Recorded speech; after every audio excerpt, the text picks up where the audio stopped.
Call తో మీ బంగారాన్ని విడిపించి ప్రెజెంట్ మార్కెట్ రేట్ కే కొని బ్యాలెన్స్ అమౌంట్ ని క్యాష్ గా లేకపోతే సమానమైన బంగారాన్ని మీకిస్తుంది అక్షయ గోల్డ్ హబ్.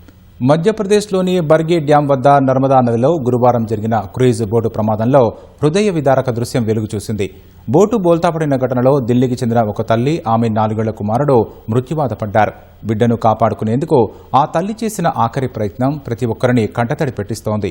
ఈ ఉదయం సహాయక బృందాలు వీరి మృతదేహాలను వెలికితీసే సమయానికి ఆ తల్లి తన బిడ్డను గుండెలకు హత్తుకునే ఉంది.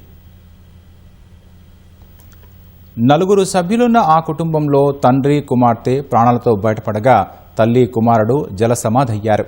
ఈ 2 మృతదేహాలను వెలికితీసే క్రమంలో ఆ దృశ్యాన్ని చూసి రెస్క్యూ సిబ్బంది సైతం ఉద్వేగానికి లోనయ్యారు.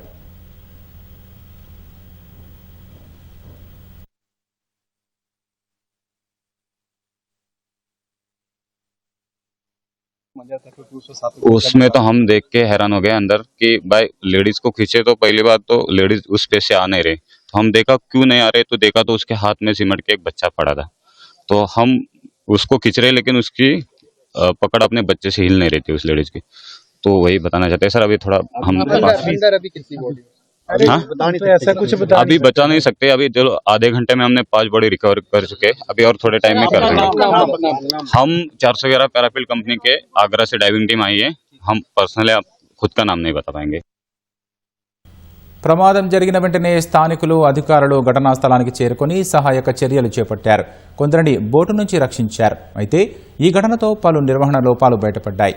ప్రయాణ సమయంలో సిబ్బంది ఎలాంటి భద్రతా ప్రమాణాలు పాటించలేదని కొందరు ప్రయాణికులు తెలిపారు. ముందు ఇవ్వకుండా పడవ మునిగిపోతున్న సమయంలో లైఫ్ జాకెట్లు అందించారని ఆరోపించారు.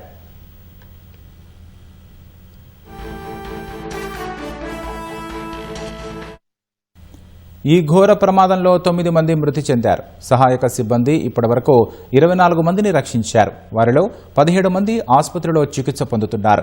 5 చిన్నారులు సహా మరో 9 మంది ఆచూకీ ఇంకా లభించలేదు. లైఫ్ జాకెట్ ధరించి ఉన్న క్రూయిజ్ కెప్టెన్ మహేష్ పటేల్ ఈ ప్రమాదం నుంచి ప్రాణాలతో బయటపడ్డాడు. గల్లంతైన వారి కోసం స్థానిక పోలీసులు, జిల్లా అధికారులు, రాష్ట్ర విపత్తు ప్రతిస్పందన దళం, ఎస్డీఆర్ఎఫ్ బృందాలు ముమ్మరంగా గాలింపు చర్యలు చేపట్టాయి.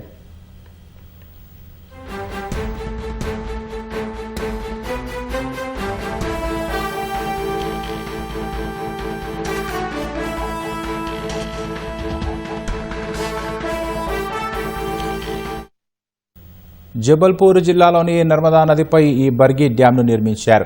ఈ రిజర్వాయర్లో గురువారం సాయంత్రం 29 మంది ప్రయాణికులు, 2 సిబ్బందితో వెళుతున్న క్రూజ్ బోటు తిరగబడింది. ప్రతికూల వాతావరణం కారణంగా ఈ ప్రమాదం జరిగిందని అధికారులు ప్రాథమికంగా నిర్ధారించారు.